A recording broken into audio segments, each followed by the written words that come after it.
Hello mga idol, magandang maga hapon dyan. Sa mga gustong pumunta ng Europe na driver, ah ituturo ko sa inyo kung paano paggamit ng tachograph dito sa Europe.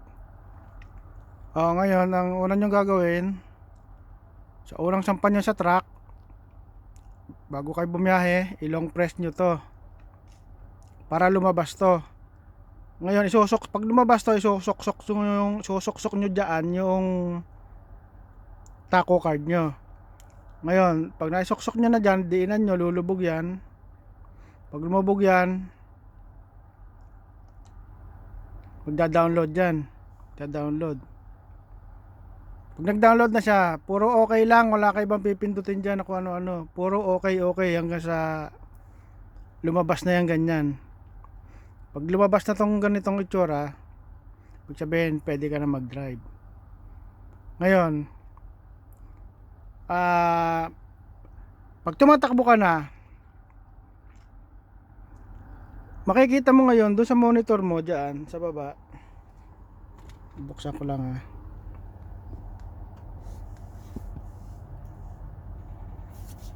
makikita mo dyan yan sa monitor mo kung nakakailang driving ka na.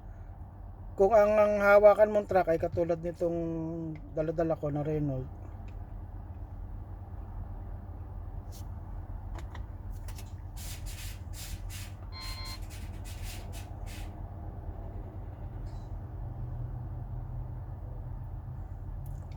yan lalabas dyan yan.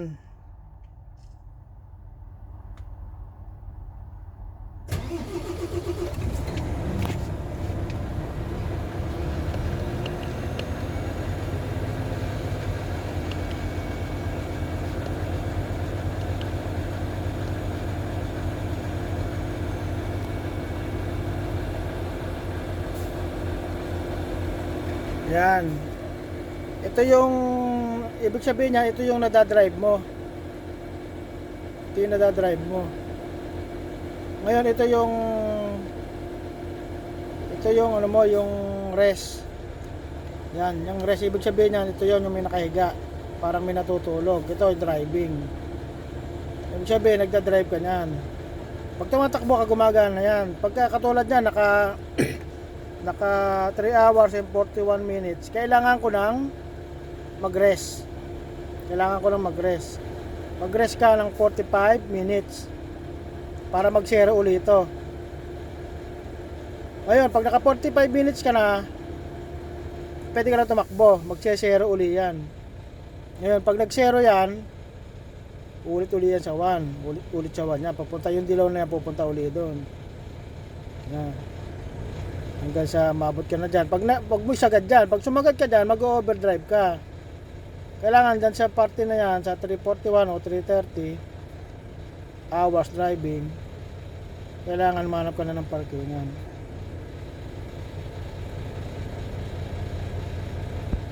Sa dalawang shift mo.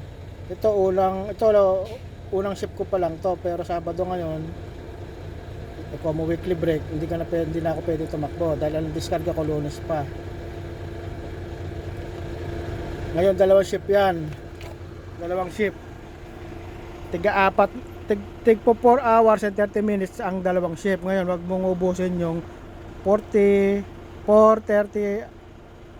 hours. Kailangan bago pa lang mag 4 hours, manap ka na ng parkingan mo. Dalawang shift yun. Ngayon, kung natapos mo yung dalawang shift na dalawang 4 hours and 30 minutes, ibig sabihin no, 9 hours yun. Kung halimbawa natapos mo yung 8 hours, kailangan may pagitan ka na halimbawa 8 hours, di meron ka pang isang oras na natitira. Huwag mong ubusin yun. Huwag mong ubusin kasi yung parkingan, lalo pag hapon na o gabi na, mahirap nang mahanap ng parkingan dito. Ngayon, halimbawa natapos mo naka 8 hours ka na at paparking ka na alas 6 na ng hapon, paparking ka na, yun ang pinakamagandang parking para di ka mahirapan. Mag-e-encounter ka ngayon, kumbaga tinatapos mo na yung trabaho mo.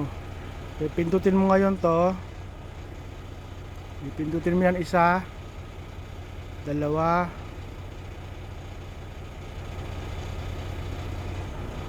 tatlo. Ito yung okay niya. Parang cellphone lang yan. Ito yung okay. Ito yung paghanap. Ito yung cancel. Yan. Ngayon, pag nahanap mo na to, entry driver 1, kung nag-iisa ka lang, o okay mo yan. Lalabas dyan, begin country. End country pala, mag-end country ka pala. Ngayon, pag nakita mo yung begin, pindutin mo tong itaas. Ali. Cancel mo muna.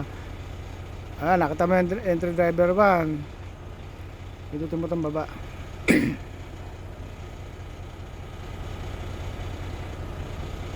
Hindi pala. Naloko na. Ulitin ko. Okay. 1, 2, dalawang pindot. Hanapin mo yung entry driver 1. Tapos okay. Tapos arrow down. Yan. Hanapin mo yung end country. Tapos okay mo yan. Pag in-okay mo yan, hindi ko pipindutin kasi nasa biyahe ko eh. Pag in-okay mo yan, mag-end country yan. Tapos ngayon, okay mo na yan, balik ka sa cancel, i-cancel mo yan, pindutin mo tong rest. Ito ka eh, 1 ka, driver 1 ka, pindutin mo yung rest, tapos mag-ano yan, mag-letter H. Nag-letter H, ibig sabihin naka-rest ka na. Tapos gawin mo, lista mo sa notebook, nag-rest ka ng 1751, nag-encounter ka ng 1751. Diyan ka mag-umpisa ng bilang ng 9 hours o 11 hours bukas. Kung sinabi ng dispatcher mo na 9 hours ka lang, magbilang ka, palagay mo ng alas 6. Alas 6 na yan, mag-alas 6 na eh. Bilang ka, 6, 7, 8, 9, 10, 11, 12, 1, 2, 3. Alas 3 ang 9 hours nyan. Kailangan mga 9 hours and 2 minutes, magbigin ka naman. Pindutin mo ulit ito sa, tapos pindot ka dito sa arrow ng dalawa, 1, 2, tapos okay mo uli, begin. Pag nagbigin ka, halimbawa nasa UK ka, pindutin mo uli yan, magbibigin na yan, magda-download yan. Tandaan mo kung anong oras ka nagbigin. Halimbawa, nagbigin ka na ngayon, nagbigin ka ng ganyan, uli. Alas 3 ka nga nagbigin eh. Tumakbo ka na. Maglista ka uli sa notebook mo ng alas 3:02. Kailangan may pasobra kang 2 minuto. Alas 3:02. Doon ka uli mag-umpisa ng bilang maghapon. Okay na. Kung mayroon pang mga kuwalang, sa susunod na video ko. Salamat.